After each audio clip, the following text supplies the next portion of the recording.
ৰাজগড়ত টাই আহোমৰ পৰম্পৰাগত পূজা আগবঢ়াই কা বিৰোধিতাৰে প্ৰতিবাদ।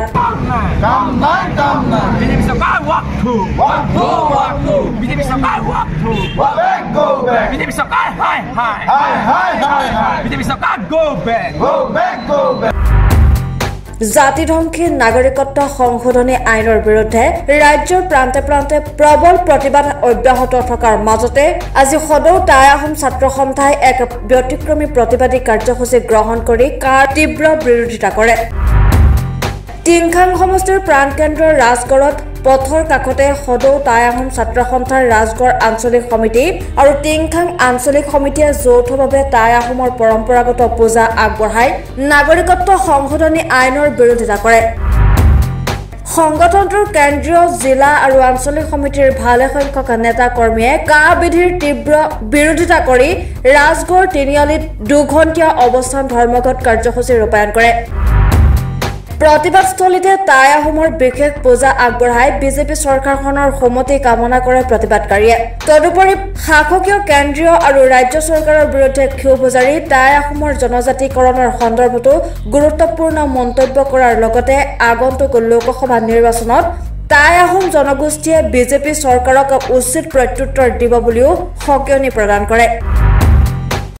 বিজেপি চৰকাৰখন যে অসমবাসী ৰাইজৰ লগত নাই, হিমন্ত বিশ্ব শৰ্মা, নৰেন্দ্ৰ মোদীয়ে হওক, সৰ্বানন্দ সোণোৱালে হওক, অসমবাসী ৰাইজৰ লগত যে নাই এই কথাটো প্ৰমাণ কৰিছে। বিগত সময়ত সৰ্বানন্দ সোণোৱাল মুখ্যমন্ত্ৰী আছিলে, তেতিয়াও এই কাৰেণ্ট প্ৰযোজ্য কৰাৰ ক্ষেত্ৰত আগবঢ়াইছিলে। সেই সময়তো তেখেতে নিশ্চুপ হৈ থাকিলে, কেৱল দিল্লীৰ বহতীয়া হ'বৰ কাৰণে প্ৰতিযোগিতাত নামিলে যে মই দিল্লীৰ এই গুড বুকত কেনেকৈ সোমাব পাৰোঁ, সেই কষ্টটো তেখেতসকলে কৰিলে আৰু নিজৰ কিন্তু সেই কষ্টটো তেখেতসকলে কৰি কিন্তু সফল হ'ল। কাৰণ তেখেতসকলে দিল্লী গুড বুকত সোমাই পৰিলে। পুনৰ হিমন্ত বিশ্ব শৰ্মা ডাঙৰীয়াও কিন্তু একেটা কাম কৰিবলৈ গৈ দিল্লী গুড বুকত সোমাবৰ কাৰণে অসমবাসী ৰাইজৰ যি আৱেগ অনুভূতি আৰু সকলোখিনি জলাঞ্জলি দি দিলে। গতিকে কাৰেণ্ট প্ৰযোজ্য কৰিবৰ কাৰণে তেখেতসকলে উঠি পৰি লাগিলে। আজি আমি এটাই কথা আচলতে এই প্ৰতীকী ইয়াত কাৰ্যসূচী আমি কৰিছোঁ, অৱস্থানসমূহ কৰিছোঁ। কাৰ বিৰুদ্ধে টাই আহোম জনগোষ্ঠীক জনজাতিকৰণ দাবী কৰি আজি কাৰ্যসূচী কৰিছোঁ।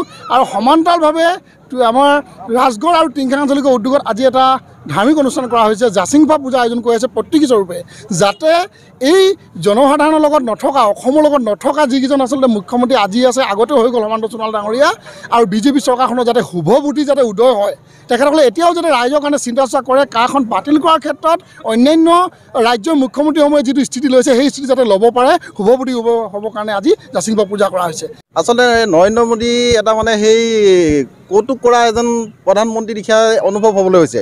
কাৰণ মিছা কথা, ইমানেই মিছা কথা ক'ব পাৰে তেখেতে।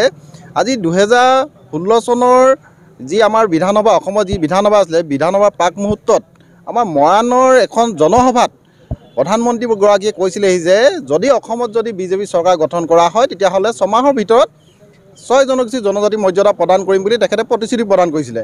কিন্তু আজি সেই সৰ্বানন্দ সোণোৱাল মুখ্যমন্ত্ৰী হ'ল। মুখ্যমন্ত্ৰী হোৱাৰ পিছত তেখেতলোকে মন্ত্ৰীগোট গঠন কৰিলে। মন্ত্ৰীগোট গঠন কৰি তেখেতলোকে সেই প্ৰতিবেদন কিন্তু আজিও কিন্তু সেই কেন্দ্ৰীয় চৰকাৰৰ হাতত পোৱাগৈ নাই। এইটো অতি দুখৰ বিষয়।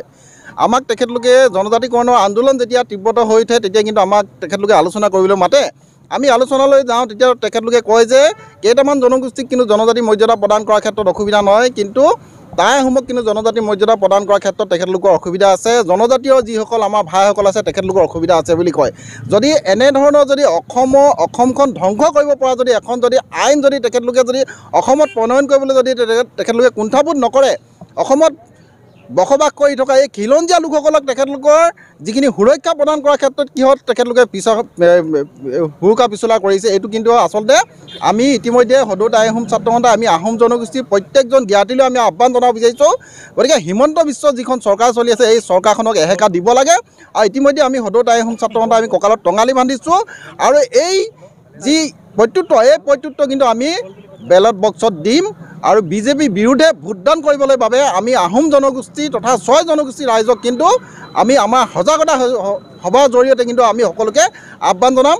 আৰু বৰ্তমান যি আমাৰ সৰ্বানন্দ সোণোৱাল আছে, এই সৰ্বানন্দ সোণোৱালে হওক বা তপন গগৈয়ে হওক, যেতিয়া কা আন্দোলন হৈছিলে সেই সময়ত কিন্তু তপন গগৈক যেতিয়া প্ৰশ্ন সোধে সাংবাদিকে, এটাই প্ৰশ্ন কয় যে কাখনৰ বিধেয়ক কি হ'ব, তেতিয়া কয় যে 6 জনগোষ্ঠী জনজাতি প্ৰদান কৰিম। কাৰ বিৰুদ্ধে যেতিয়া সোধে 6 জনগোষ্ঠী জনজাতি প্ৰদান কৰিম। কিন্তু আজি সেই 6 জনগোষ্ঠী জনজাতি প্ৰদান কৰিম বুলি কোৱাৰ পিছত আজি তপন গগৈ নিমাত কিয়? ৰাজগড়ৰ পৰা মিৰাণ ইছলাম, দৈনিক অগ্ৰদূত ডিজিটেল।